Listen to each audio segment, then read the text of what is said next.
Hey friends, welcome to the Healthy Christian Leader podcast brought to you by the Aaron Ministries Network. In today's episode, we get to hear from Father James Mallon. Father James is the founder of Divine Renovation Ministry, and he's the author of the best-selling book, Divine Renovation, From a Maintenance to a Missional Parish.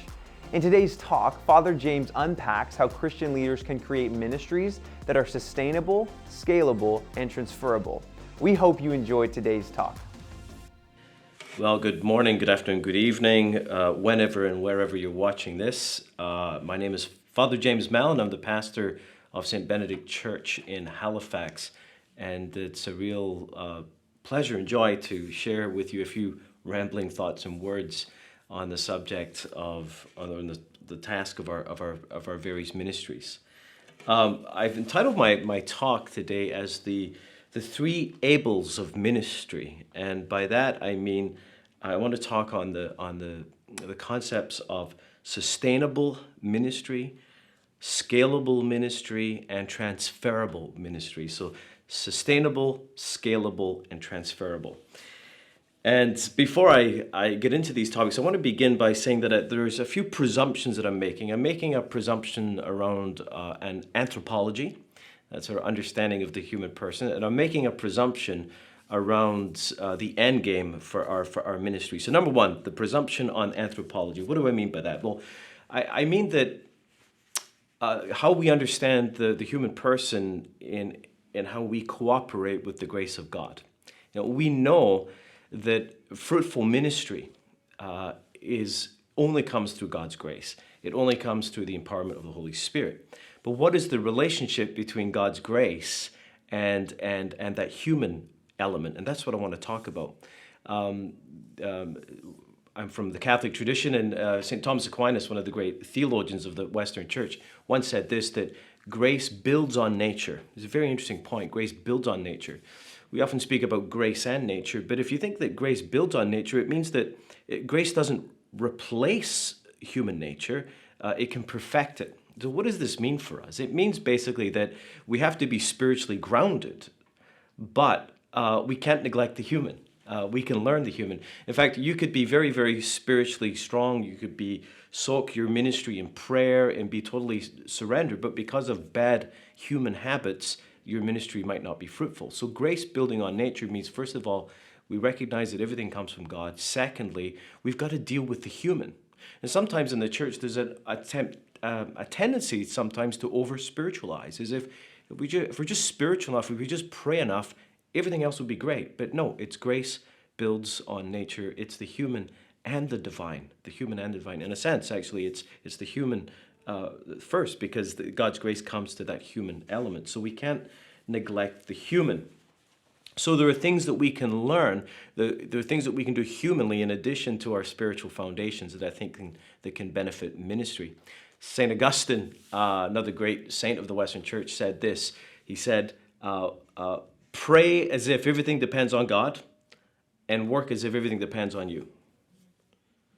Pray as if everything depends on God, because guess what? Everything does depend on God. Work because everything depends on you. That too, everything does depend on you. So pray and work at the same time. So that's the first presumption that we can talk about in what follows about human issues that can impact our ministries. The second presumption is about the end game of our ministries. And I'm pretty confident that we share the same end game, that we have a desire for people to come to encounter Jesus Christ, to come into relationship with Him, to surrender to Him as Lord, and then to begin the path of discipleship, of maturity, which leads them to growing and eventually being equipped for ministry, that we're called in pastoring to equip the saints for the work of ministry, for the building up of the church, and then to see these disciples be released into ministry, preferably ministry that goes out, to become missional. I love a phrase that Pope Francis often uses. He says, missionary disciples. That's the goal of pastoral ministries, to raise up missionary disciples, people who are in relationship with the Lord, who have surrendered to Him, who are seeking to follow Him, and see their lives as a mission field.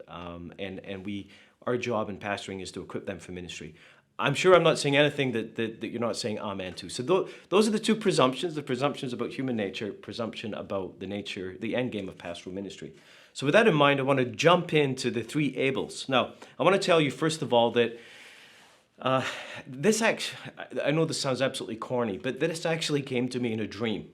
Go figure. I woke up one morning from a dream, and in my dream, I was giving a talk like this, and I was talking about the ables of ministry: scalable, sustainable, and transferable. And I woke up and I thought, man, that's not bad. So I wrote it down, and here I am talking about these three ables.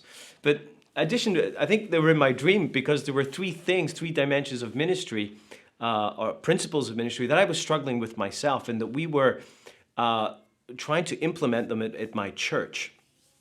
So I'm going to jump in. I want to look first of all at sustainable ministry. You know, in the end, if you take out more than you put in, nothing will last. Nothing will last. And we want ministry that's going to last. We know that long-term ministry in our churches is what will bring lasting change. And so it's very much in our interest to do everything we can to make sure our ministry is sustainable. Now, as I said before, I'm presuming that there's a spiritual foundation. I'm presuming, of course, that each of us are seeking a life of prayer, that we're seeking to be surrendered to the Lord, to be honest with the Lord, that we're not hiding anything, that we're confessing our sins to the Lord, that we're surrendering, that we've got a daily prayer, because obviously no ministry will be sustainable without that. I'm presuming that, okay? I know that's not always the case as we struggle with our own brokenness, but I'm going to presume that. I'm going to look at some human elements. In the end, the labor to see our churches renewed, to see our churches become healthy and grow and bear fruit for the kingdom, that task is, running that race is a marathon. It's not a sprint. And I know too often in my own life that I tend to run the marathon as if it was a sprint. And of course, after 5 miles, you're thinking, I ain't going to be able to finish the race. I can't sustain this.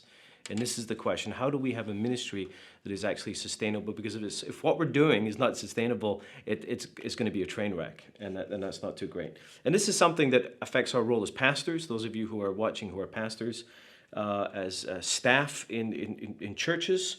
Concept of sustainable also impacts our structures within our church and ministries. Ministry leaders themselves in our different churches, and even volunteer ministers. We've all been all too familiar with those people who just take on more and more and more. Everything filters through them and runs through them, and they become burned out, and what they're doing is not sustainable. I found in my experience that churches eventually, if a pastor is in leadership long enough, churches will eventually reflect the personality of the pastor. Now, that may be a good thing. It may not be such a good thing. I think in my case, it's definitely a double-edged sword. For my part, I like chaos. I just enjoy it. I don't know. I like tons of stuff going on. I love being frantic. It's so much more fun than being overly prepared and ready for everything. I just love that energy. And I'm good at starting things. I'm an activator. I get things moving. I inspire people. And then I usually go on and start something else before the other thing is fully off the ground. And guess what? You do that long enough, people want to kill you. And I mean, like my staff, my team in volunteer ministries, I'm running around lighting fires and moving on to the next one. And I've discovered very early on, well, actually, that's not true. That's not true at all. In fact, it's taken me many years to figure this one out. But I discovered this a number of years ago, that form of ministry is not sustainable. It's not sustainable. We had, in our parish, when my first 2 years, we had over 90 ministries running, and we had about 50 different ministries for discipleship. And I was working out of a kind of the more the merrier philosophy. Like, people would come to you with a ministry idea. I'd say, sure, let's do it. And we were adding ministries, adding things, never taking anything away. It was like, throw it against the wall. If it sticks, great. If it doesn't stick, doesn't matter. Let's throw something else against the wall. So it was just this plethora of activity. And guess what? It was wonderful at first. It really was, because we were doing all these ministries. People were encountering the Lord. People were entering into discipleship, growing. Lives were being changed, being transformed. There was a lot of excitement. The building was maxed out. There was all this crazy stuff going on. But after about a year and a half of this, almost 2 years, that the cracks began to show. And it became evident that for myself as pastor, it wasn't sustainable because my health was being impacted by all the things I was doing. The staff really were redlining. And if you drive your car and you're revving it up in the red all the time, you're going to blow your engine. And that's exactly what we were doing. It was not sustainable. So first of all, it really involved, kind of listening, sometimes listening to our own bodies, listening to those around us, listening to our team.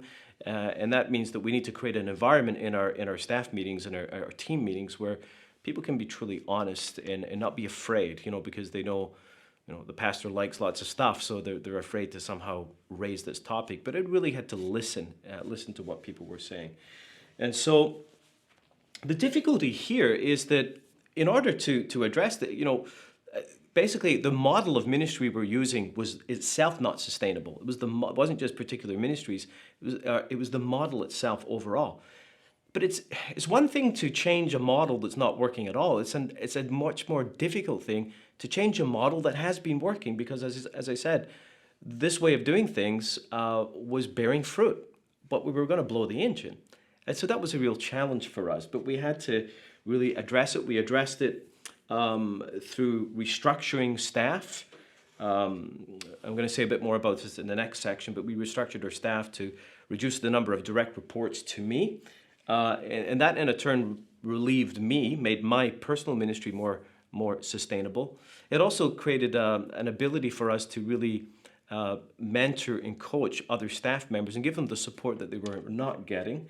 And then in turn, of course, if your staff members are doing well, then they're going to work with your ministry leaders in a much more fruitful way as well. So it's like the iron motto, healthy leader, healthy church. Finally, there was a principle that we're still trying hard to implement, and it's the principle that I'm sure you've heard before is less is more. Less is more. See, before I was working out of a mindset that said more is better, more is more. The more the merrier, but less is more. By doing fewer things well, there's greater impact for the kingdom than just doing a whole bunch of other things. And in our room where we meet with our leadership team, I went on the internet and found a photograph of a man called Les Moore. No idea who this guy was. It's a picture from the 50s, and he's got like pilot goggles and a pilot hat and a little mustache. And in the top corner of the picture, it says, "Love Les Moore," Lesmore. So we framed it and we put it up in our leadership room. And Les is right there looking at. He's one of those pictures wherever you walk, the eyes follow you, and he's right there. And anytime we forget that principle, we always point to less. Less is more. So I want to give you a number of questions. Number one, is your model of ministry as a pastor sustainable? And maybe a way to help you answer that question is this. Think 10 years from now, 10 years forward, the thought of continuing to do what you're doing right now for 10 years, does it fill you with dread and make you want to throw up? Or does it make you like so excited that you can barely sit still? That's a big indicator, because when I was in the burnout phase, the thought of even another 6 months just seemed just something I couldn't do. Now that things are much better, I just look forward to so many more years in ministry. Are the staff and ministry leads in your church being supported? Have you stopped to ask them that question and truly listen? Are members taking on multiple ministries? And is it time to let a few of them die? Not the members, the ministries. So those are 3 questions. I'm going to move now to the topic of scalable. And I kind of lost track of time. So Caleb, how are we doing for time? 15 so far? Okay, good. I'm going to go move a little more quickly through these next ones. So scalable. Why do we've talked about sustainable, now we want to talk about scalable. Why do we want scalable? Well, the Lord expects growth. You go through the Gospels, and many of the parables of the kingdom are about growth. The parable of the talents, about investment. The Lord expects a return on his investment. And the Lord really expects this, and so should we. Healthy leaders, healthy churches. Well, if a church is healthy, it will grow, because healthy things grow. It's just the way it is. It happens all by itself. And if a thing grows, the very model or structure or way that you did things that enabled that growth to happen. But the very fact that it grows will make that model not work as well. So eventually, but the very fact that something grows means that you're going to have to change. And so when we begin ministry, when you implement new ministries or if you have a model of ministry, the question is it scalable? Is it equipped to actually grow, or does it hit a glass ceiling? Our particular ministries scalable in our churches? Is our model of church life itself scalable? In order to make this the case, then the issue of leadership becomes key. And we have to ask ourselves as leaders, are we raising up other leaders or just raising up doers? And are we delegating tasks or delegating responsibility, real responsibility? And with that responsibility, real authority as well, because we should never delegate responsibility and not give people the authority to make decisions. That's just that people will lose people. We'll lose our best people if we do that. So I want to give you a couple of examples from my own experience in these last number of years of the necessity of scalable ministry. I'd mentioned before under sustainable, the staffing structure. And I had, even in my last church, and even 5 years ago when I arrived at St. Benedict, I had a staff member who oversaw other admin or operations staff members. They reported to him and he reported to me. That was cool with that. That was fine. I don't have any really much interest in those kinds of things. I know they have to happen. But all the pastoral staff reported to me. Now, when I first went to St. Benedict, we had the equivalent of 5 full-time staff. Now we have the equivalent of 13 full-time staff. And most of the staff we've added are pastoral staff. So when you've got 2-3 pastoral staff, having them all report to the pastor is fine. But when you get to 4, 5, 6 and more, all of a sudden it bottoms out because most people can only really sustain about 6 or 7 direct reports and do it effectively. And basically we were in a situation where I was drowning, I was overwhelmed, and I wasn't giving the team what they needed. So the reason was we were not set up to scale. And we did a restructuring that created basically 2 middle managers who oversaw staff and ministries, and they reported to me. And I have to tell you, I know that not every church might be the size to do that kind of thing, but again, if you're growing, the Lord blesses your ministry, perhaps someday you will have to deal with that. But it was one of the greatest things in taking the pressure off and becoming healthy. Another example is our ministry model. We were, all these discipleship programs that we were doing, we were running them all as big programs in the church building itself. And at about 35% involvement of, 35% of number-wise in terms of Sunday attendance, we were around 35-40% involvement in a ministry year. We had maxed out the buildings. Now our vision was to move through God's grace to about a 70%, that's our dream, 70% involvement in discipleship processes. Well, very quickly we realized, if we've maxed out the building at 40%, this model doesn't work. It's been great, it has been working, but it's not scalable. It's not scalable, and if we don't change it now, it's just not gonna work. And that was a very difficult thing to change the model in kind of as you're moving. And now we've decentralized these things and we've pushed them all out to the homes. So we have mid-sized groups meeting in homes, and we have about 60 small groups meeting in homes as well. All of this stuff is being pushed into homes. The building is still busy, but probably in the course of a week, 50-60% of the ministry activity in our parish is all happening in people's homes, and we solved that problem of scalability. And number 3, ministry leaders who do everything themselves. They set up a ministry, they run a ministry, they do all the tasks themselves and basically make the entire ministry depend on them as people. That's not scalable, because in order to have, 2 of those ministries, you need to clone that person, and, cloning is not probably a good thing. So it's not scalable because it's all dependent on that one person. This person has failed to raise up a team of people, failed to equip other people to try and multiply ministry. Another way that this can happen is not just that someone is doing everything, but the way this ministry is done, is not, it can't be repeated. It can't be done by anyone else. And I think of one of our staff members who loves doing Bible studies. And the first couple of years, she would run 5, 6, 8 Bible studies in the course of the year. But her Bible studies were so good. They were so good that they were almost on par with something you would get at a theology school. And as wonderful as that was, the problem was that people who took her Bible studies, they loved it, but they all left saying, wow, that was amazing. We could never do it. No one can do it like her. And that was exactly what it was.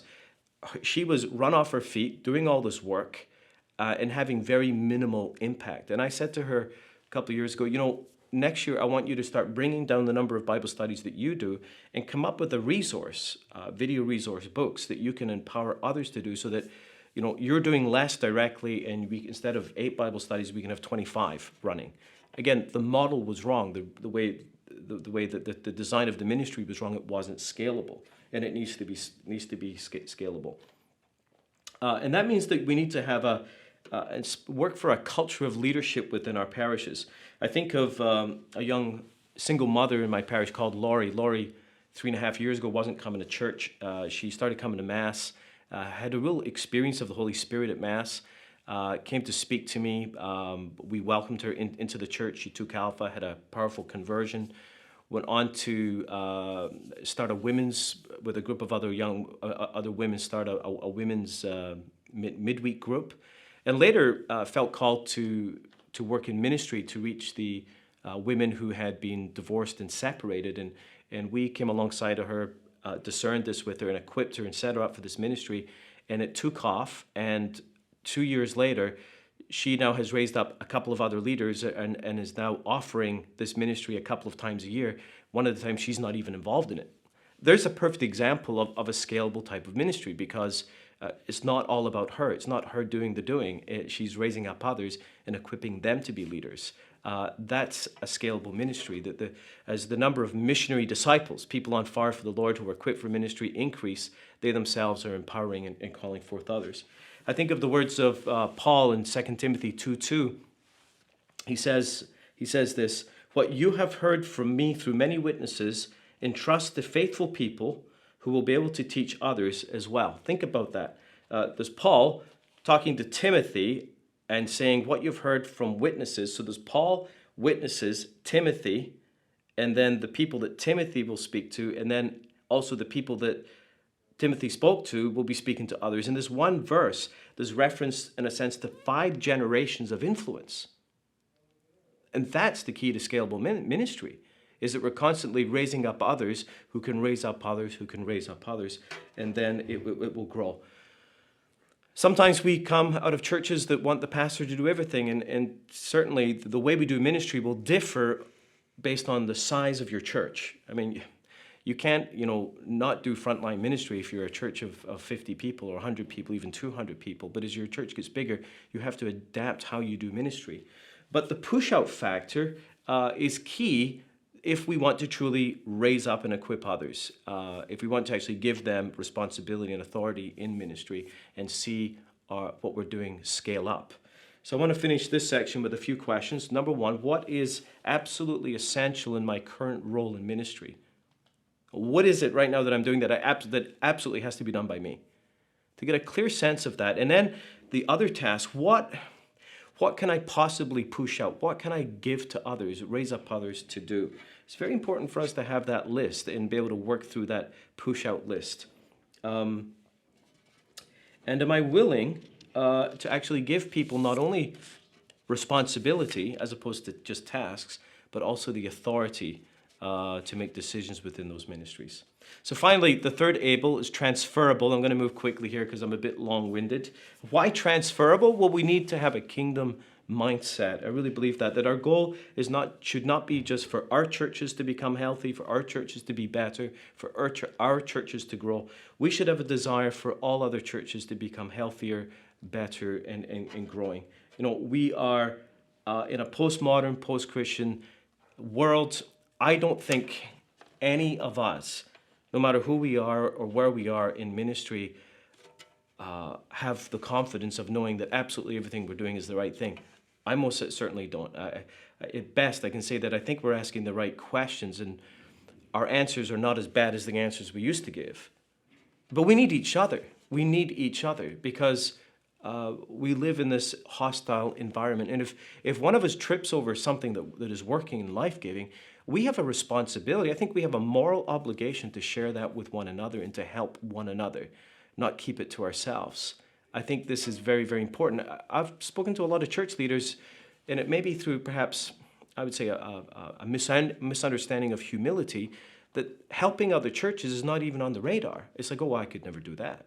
But if God has blessed you and given you something that works, then I think we have a responsibility to share that with others. We're speaking here of transferable, which transference is different from replication. We're not talking about replicating. You know, your church is your church. It's not my church. Your context is very, very different. So it's not about copying exactly what one other church does. But I think we need to say, what is done well by a particular church out there? What is done well by our church that we can help others to learn from these principles? And as they take these principles, these values into their context, it may not look the same, but it will bear fruit. So again, in conclusion, a few questions for you as I finish off. What are you doing well in your church right now that could help other churches? And lastly, what are other churches doing well that you could learn from? What are other churches doing well that you can learn from? So there you go, the three ables of healthy ministry: sustainable, scalable, and transferable. Thanks for your patience. Thanks for putting up with me, and pray for us at St. Benedict Parish. God bless you.